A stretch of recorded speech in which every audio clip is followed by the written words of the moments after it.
আচ্ছা, তোমরা কখনো অশোক ফুল দেখেছো? চেনো অশোক গাছ?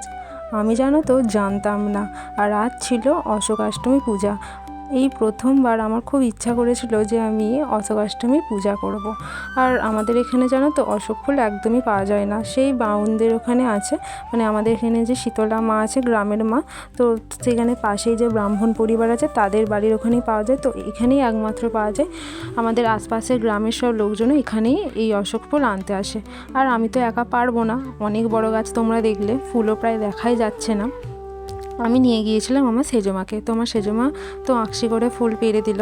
তো এসে ফুলটা শুদ্ধ করে নিলাম। আর শুধু ফুল নয়, পাতাও প্রয়োজন ছিল।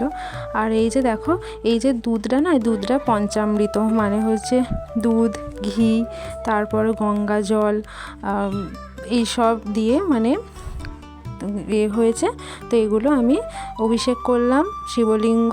আর দেখলে আমি আমার যথাসাধ্য মানে মনের ভক্তিতে পূজা করেছি, তোমাদের সবার মঙ্গল কামনা করেছি। অত মানে মন্ত্রতন্ত্র তো জানি না, তো যেটা মনের ভক্তি আমার মনে হয় সেটাই আসল। তো আমাদের এখানে কোথাও সেরকম তো বাসন্তী পূজাও হয় না যে সেখানে গিয়ে অঞ্জলি দেবো, বা এখানে কোনো মন্দিরেও সেরকম পুজো হয় না। ইচ্ছা হয়েছিল এবারে যে পূজা করব, প্রচুর প্রবল ইচ্ছা হয়েছিল। তো বাড়িতে যেহেতু শিবলিঙ্গ ছিল, ফোনে একটু ইউটিউবে ছোটোখাটো ভিডিও দেখে মোটামুটি যতটা যা পেরেছি আয়োজন করে পূজা করলাম সাধ্য মতো। তো তোমাদের কেমন লাগলো তোমরা জানিও, আর কারা কারা পূজা করো জানিও।